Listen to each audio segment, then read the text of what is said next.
The tradition of learning and leading together as Black feminists is a conversation alive and well. And today we're joined by living luminaries Barbara Smith, Andrea Jenkins, Paris Hatcher, and Raquel Willis, reflecting on the past and envisioning the future of Black feminist power.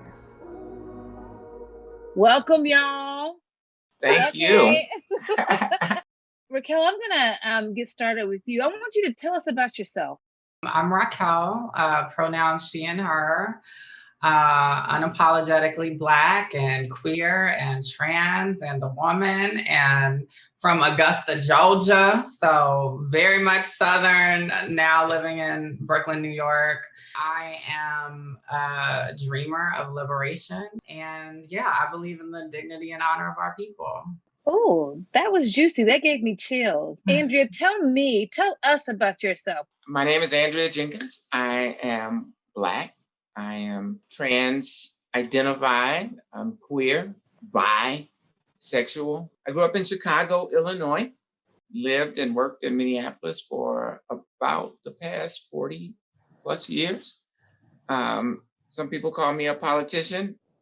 I like to think of myself as a poet and an artist. I do consider myself to be a Black feminist, a Black womanist. The theories of Black feminism continues to shape my own mindset, and I'm just really honored to be here with you all. Thank you. That's awesome. I love this. You are a poet and an artist. Barbara Smith, tell us about yourself. Well, how much time do you have?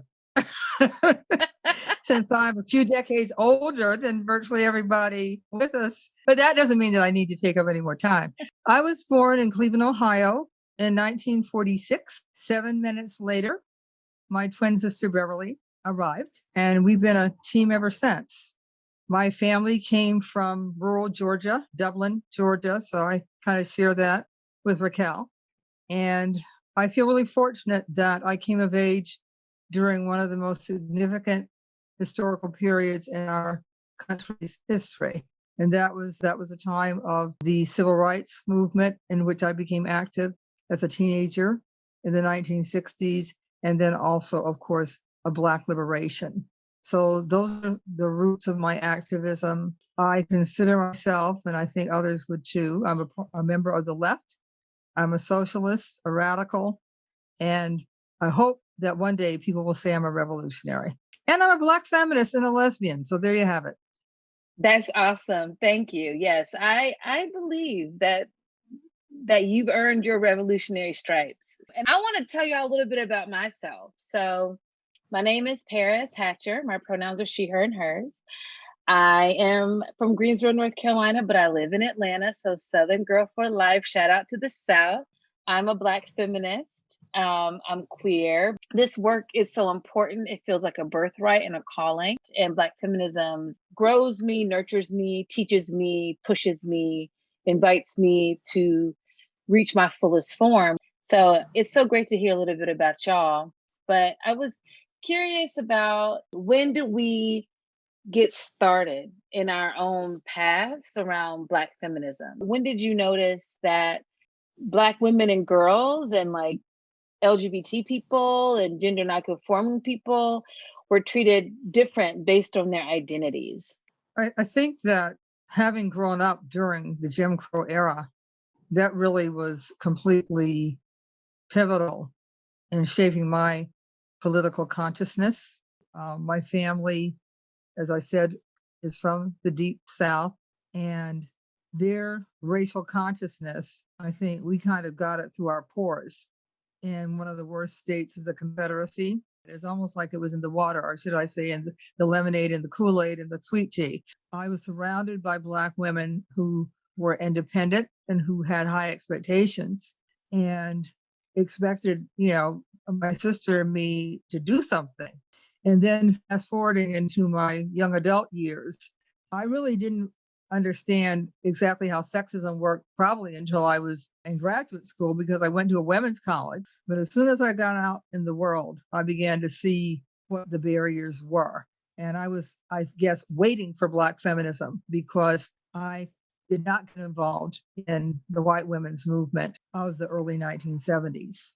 So I was reading some of the major books of the time, but I wasn't involved until a particular period when the National Black Feminist Organization arose in 1973. Oh, that's so juicy. I didn't know that. And I think folks who are going to be tuning in are going to hear that they've been on the fence around feminisms because they've been really turned off by the mainstream part, and they don't understand or see the Black part. We've been doing our own thing.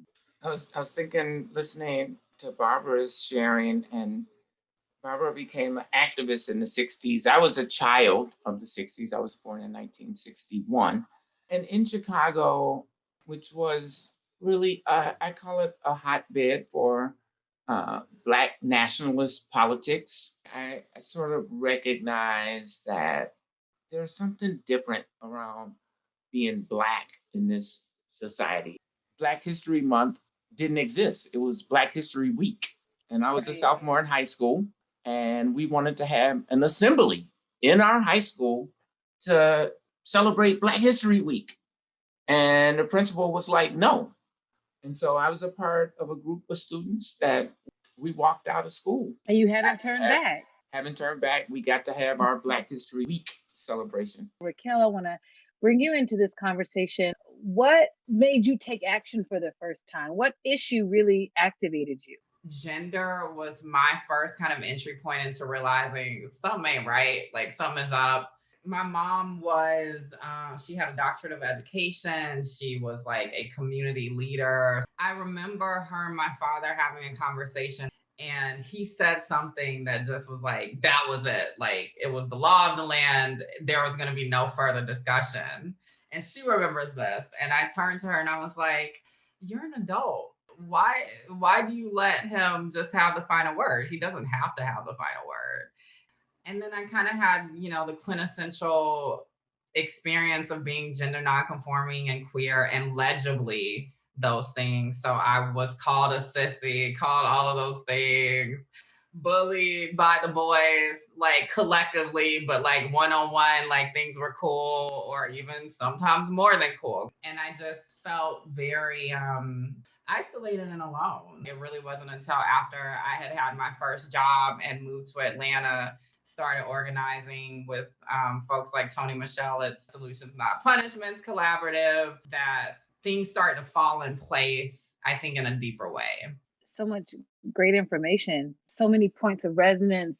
So, Barbara, I'm curious. I want to hear from you as one of our North Stars. You've done such incredible work over your life, and you continue to do it. What role does Black feminism play in your life now? And what do you want the future of Black feminisms to be? Black feminism is a part of how I see the world and experience the world. And I'm going to go back to the Combahee River collective statement. It's actually Combahee, because I found that out a few years ago, that in South Carolina, where the Combahee River is, it's actually pronounced that way. And it's where Harriet Tubman planned and led a military campaign during the Civil War that freed more than 750 enslaved Africans. So in the statement, we talked about interlocking oppressions.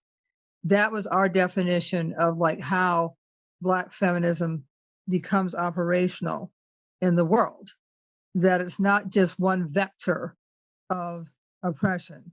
We weren't just looking at race. We weren't just looking at gender. We weren't just looking at class. We were not just looking at sexuality.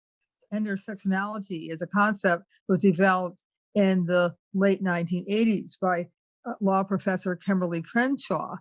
But, when we wrote the Combahee River Collective Statement, we were talking about really the same kind of concept of you have to look at all these factors together, because if you don't, you will not understand what you're seeing in front of your face. And I take that with me everywhere and all the time. My political work at this time is not necessarily around sexual politics or gender politics or queer LGBTQIA plus politics. But as I said, it's a part of how I see the world. When I was a member of our Albany Common Council, and I share that with Andrea, that we have both been members of our city councils, I didn't hit people over the head with the fact that I was a Black feminist. I just operated that way. My constituents in a poor, predominantly Black neighborhood. Most of the people who came to me asking for help, advice, support, they were Black women. It's how I see the world. It's integrated, and it will continue to be. So, Andrea, I'm thinking about this legacy piece, this archiving piece that you've been doing. What does legacy look like for you? And what legacy do you hope to be building on? Well, I have to say thank you to Barbara for just giving me one more linkage to my absolute legacy hero, and that is Harriet Tubman.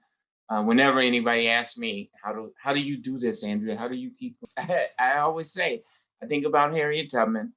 She said, if you see them dogs, keep going. You see them lights, keep going. You get hungry, keep going. You get tired, keep going. So that's legacy. The legacy of Black trans women who literally brought this LGBT movement that built on the legacy of the civil rights movement, and the women's rights movement built on that legacy. It took Black and brown trans women to bring that resistance into reality, beginning, with the Compton riots and even long before that. I mean, Black trans women were asserting themselves as women in our society and have really shaped culture. And so to me, it's every day. I'm always talking about the intersections of the movements. We can't talk about transgender violence, the murder of transgender people, without talking about access to housing, access to safe and affordable healthcare, without talking about access to employment and fair wages, because it's all interconnected. Raquel, I got a question for you. What does legacy mean to you? For me, it's about honoring the folks who opened doors for me, named and unnamed, because there are countless unnamed Black feminists out there who have contributed that we don't know about.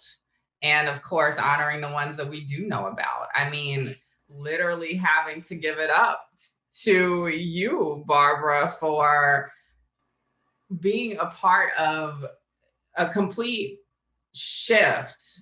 Literally, when we talk about paradigm shift, like that's what the Columbia River Collective did. That's what you have done. We can't talk about ourselves, our peoples, our movements without talking about interlocking oppression. Black feminism for me is giving the love to Andrea, right? For your part, particularly in this moment of the breaking open of talking about white supremacy writ large and in the mainstream, right? And as a political leader who was and still is at the heart of this location where George Floyd was murdered by agents of the US government. Your work as a leader, a leader that's actively listening, as a Black trans woman in this conversation around defunding police. And I think for many of us in movement, paving a road to abolition. Paris, for you and the work that you do in organizing, archiving our history and our present around Black feminism. So for me, that's what Black feminism is, right? It's giving the props, the love, the gratitude to the Black feminists, the Black women, the Black queer folks, the Black gender nonconforming folks who have been the lifeblood of this world forever. Let's just give Raquel some love. You are our storyteller. You are shifting narratives. That incredible Black trans march that you held last year, it gives me chills with you on the mic talking about Black trans power. That is that incredible work, a part of that legacy making work. I want to conclude our conversation.